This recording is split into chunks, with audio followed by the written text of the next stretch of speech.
ವಿರಾಮದ ನಂತರ ಜಾತಕ ಫಲ ಕಾರ್ಯಕ್ರಮಕ್ಕೆ ಮತ್ತೊಮ್ಮೆ ಸ್ವಾಗತ. ಶಾಸ್ತ್ರಿಗಳೇ, ಈ ದಿನ 12 ರಾಶಿಗಳ ಫಲಾಫಲ ಯಾವ ರೀತಿಯಾಗಿದೆ? 12 ರಾಶಿಗಳ ಫಲಾಫಲ ತಿಳಿಯೋ ಮುನ್ನ ಇವತ್ತಿನ ಗ್ರಹಸ್ಥಿತಿಯನ್ನು ಗಮನಿಸ್ಕೊಳ್ಳೋದಾದರೆ, ಈ ದಿವಸ ಮೇಷರಾಶಿಯಲ್ಲಿ ಗುರು ಇರತಕ್ಕಂಥದ್ದು, ಕನ್ಯಾ ರಾಶಿಯಲ್ಲಿ ಕೇತು ಇರತಕ್ಕಂಥದ್ದು, ತುಲಾ ರಾಶಿಯಲ್ಲಿ ಶುಕ್ರ, ವೃಶ್ಚಿಕ ರಾಶಿಯಲ್ಲಿ ಕುಜ, ಧನುಸ್ಸು ರಾಶಿಯಲ್ಲಿ ರವಿ ಬುಧರ ಯುತಿ, ಇನ್ನು ಶನೈಶ್ವರನ ಜೊತೆಗೆ ದಿವಸ ಮಾಂದಿ ಉದಯಾಗಿದೆ. ಚಂದ್ರ ರಾಹು ಒಟ್ಟಾಗಿದ್ದಾರೆ ಮೀನರಾಶಿಯಲ್ಲಿ.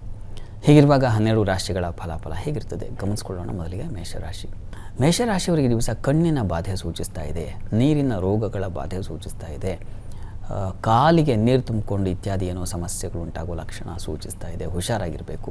ಅಲರ್ಜಿಗಳಾಗುವ ಸಾಧ್ಯತೆ, ಹೃದಯ ಭಾಗದಲ್ಲಿ ನೀರಿನ ವಾತ ಮತ್ತು ಕಫ ಇವುಗಳ ಸಂಬಂಧಿ ತೊಂದರೆಗಳು, ಹೀಗೆ ಸ್ವಲ್ಪ ದುರ್ಬಲವಾಗಿದೆ. ಇನ್ನು ಕೆಲಸದ ಕಾರ್ಯಗಳಲ್ಲಿ ತೊಡಕಿಲ್ಲ, ಅಲ್ಲಿ ಸಹಕಾರ ಇತ್ಯಾದಿ ಎಲ್ಲ ಅನುಕೂಲ ಇದೆ. ತಂದೆ ಮಕ್ಕಳಲ್ಲೂ ಸಾಮರಸ್ಯ ಕಾಣಲಿಕ್ಕೆ ಅವಕಾಶಗಳಿದ್ದಾವೆ. ಈ ದಿವಸ ಲಾಭ ಇದೆ, ಸಂಶಯ ಇಲ್ಲ. ಅದರಲ್ಲಿ ವ್ಯವಹಾರಗಳಲ್ಲಿ ಲಾಭ ಇತ್ಯಾದಿಗಳನ್ನು ಕಾಣಬಹುದು.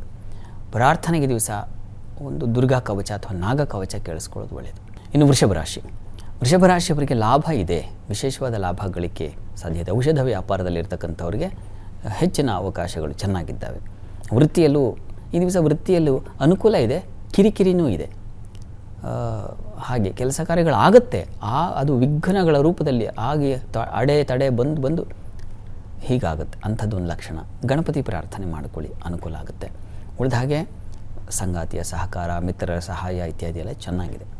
ಇನ್ನು ಮಿಥುನ ರಾಶಿಯವರಿಗೆ ದಿವಸ ವೃತ್ತಿಯಲ್ಲಿ ಕಿರಿಕಿರಿಗಳು, ಕಾಣದ ಕೈಗಳಿಂದ ತೊಂದರೆಗಳು ಅಂತೀವಲ್ಲ, ಆ ರೀತಿಯಲ್ಲಿ ನಿಮಗೆ ಗೊತ್ತಾಗೋದಿಲ್ಲ, ಹಾಗೆ ಕಿರಿಕಿರಿ ಮಾಡಿಬಿಡ್ತಾರೆ. ಅದು ನಿಮಗೆ ಸಹಿಸ್ಕೊಳ್ಳೋದು ಕಷ್ಟ. ಅಂಥದ್ದೊಂದು ಸೂಚಿಸ್ತಾ ಇದೆ. ಮನಸ್ಸು ಚಂಚಲವಾಗುತ್ತೆ, ದುರ್ಬಲವಾಗುತ್ತೆ. ಕೆಲಸ ಬಿಡ್ಲಾ, ಇನ್ನೊಂದು ಕಡೆಗೆ ಹೋಗಿಬಿಡ್ಲಾ, ಈ ಥರದ್ದು ಆಲೋಚನೆ ಬರುತ್ತೆ. ಕುಗ್ಗಬೇಡಿ, ಸಮಾಧಾನವಾಗಿರಿ. ಅಮ್ಮನವರ ಸನ್ನಿಧಾನಕ್ಕೆ ಕ್ಷೀರಾಭಿಷೇಕ ಮಾಡಿಸಿ, ಸ್ವಲ್ಪ ತೀರ್ಥ ಸೇವನೆ ಮಾಡಿ, ಅನುಕೂಲ ಆಗುತ್ತೆ. ಮತ್ತು ಅಕ್ಕಿ ಉದ್ದು ದಾನ ಮಾಡಿ, ಅದು ಕೂಡ ಬಲವನ್ನು ತಂದುಕೊಡುತ್ತೆ. ಅದರ ಹೊರತಾಗಿ ಸಂಗಾತಿಯ ಸಹಕಾರ ಇದೆ. ಸ್ವಲ್ಪ ಮಟ್ಟಿಗೆ ನೋಡಿ, ತಂದೆ ಮಕ್ಕಳಲ್ಲೂ ಭಿನ್ನಾಭಿಪ್ರಾಯ ಸೂಚಿಸ್ತಾ ಇದೆ. ಶನಿ ಜೊತೆಗೆ ಮಂದಿ ಇರೋದರಿಂದಾಗಿ ಸ್ವಲ್ಪ ಏರುಪೇರಾಗುತ್ತೆ. ಸ್ವಲ್ಪ ಶಾಂತತೆ ಬೇಕು, ಸಮಾಧಾನ ಬೇಕು ಈ ದಿವಸ. ಕರ್ಕಟಕ ರಾಶಿಯವರಿಗೆ ದಿವಸ ತಪಸ್ಸು, ಏಕಾಗ್ರತೆ ಭಂಗವಾಗುತ್ತೆ, ಮನಸ್ಸು ಚಂಚಲವಾಗುತ್ತೆ.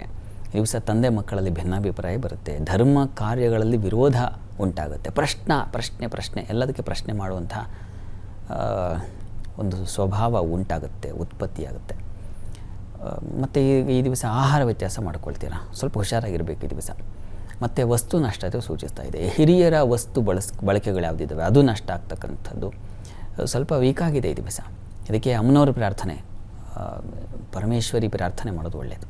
ಸಿಂಹರಾಶಿಯವರಿಗೆ ಈ ದಿವಸ ದಾಂಪತ್ಯದಲ್ಲಿ ಭಿನ್ನಾಭಿಪ್ರಾಯ ಇದೆ, ಆರೋಗ್ಯ ವ್ಯತ್ಯಾಸ ಸೂಚಿಸ್ತಾ ಇದೆ, ಅಲರ್ಜಿಗಳಾಗ್ತಕ್ಕಂತಹ ಸಾಧ್ಯತೆ ಇದೆ. ನೀರಿನ ಬಾಧೆ, ಅಂಬುರುಕ್ಕಂತೀವಲ್ಲ, ನೀರಿನ ರೋಗಗಳು ಬಾಧಿಸುತ್ತೆ. ಜೊತೆಗೆ ವೃತ್ತಿಯಲ್ಲಿ ಮಾತ್ರ ಅನುಕೂಲ ಇದೆ, ಆತಂಕ ಇಲ್ಲ. ಈ ದಿವಸ ಆರೋಗ್ಯ ದೃಷ್ಟಿಯಿಂದ ಆದಿತ್ಯ ಹೃದಯ ಹೇಳ್ಕೊಳ್ಳಿ, ತುಂಬ ಒಳ್ಳೆಯದು. ಇನ್ನು ಕನ್ಯಾ ರಾಶಿಯವರಿಗೆ ದಿವಸ ನೋಡಿ, ದಾಂಪತ್ಯದಲ್ಲಿ ಭಿನ್ನಾಭಿಪ್ರಾಯಗಳು, ಪ್ರೀತಿ ಪ್ರೇಮ, ಮೋಸ ಹೋಗೋ ಸಾಧ್ಯತೆ ಇದೆ ಅಧಿಕವಾಗಿ. ಹೀಗಾಗಿ ಸ್ವಲ್ಪ ಹುಷಾರಾಗಿರಬೇಕು ಈ ದಿವಸ. ಮತ್ತು ಈ ದಿವಸ ನಿಮ್ಮ ಮನಸ್ಸು ಬಹಳ ರಾಡಿ ಆಗುತ್ತೆ. ಇಲ್ಲದ ಸಲ್ಲದ ಆಲೋಚನೆಗಳಿಂದಾಗಿ ನೀವು ತುಂಬ ಸುಸ್ತಾಗ್ತೀರ. ಆಲೋಚನೆಗಳೇ ನಿಮ್ಮನ್ನು ಸುಸ್ತು ಮಾಡಿಬಿಡುತ್ತೆ. ಹುಷಾರಾಗಿರಿ. ಸ್ನೇಹಿತರ ಸಹಕಾರ ಚೆನ್ನಾಗಿರ್ತದೆ. ಬಂಧುಗಳ ಸಹಕಾರ, ಅವರ ಒಂದು ಮಾರ್ಗದರ್ಶನ ಅನುಕೂಲ ಮಾಡಿಕೊಡುತ್ತೆ. ಅದನ್ನು ಅವರ ಸಲಹೆ ತಗೋಬಹುದು ಈ ದಿವಸ.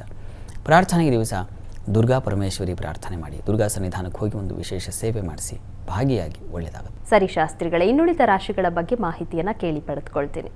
ವೀಕ್ಷಕರೇ, ಇನ್ನುಳಿದ ರಾಶಿಗಳ ಫಲಾಫಲ ವಿರಾಮದ ನಂತರ.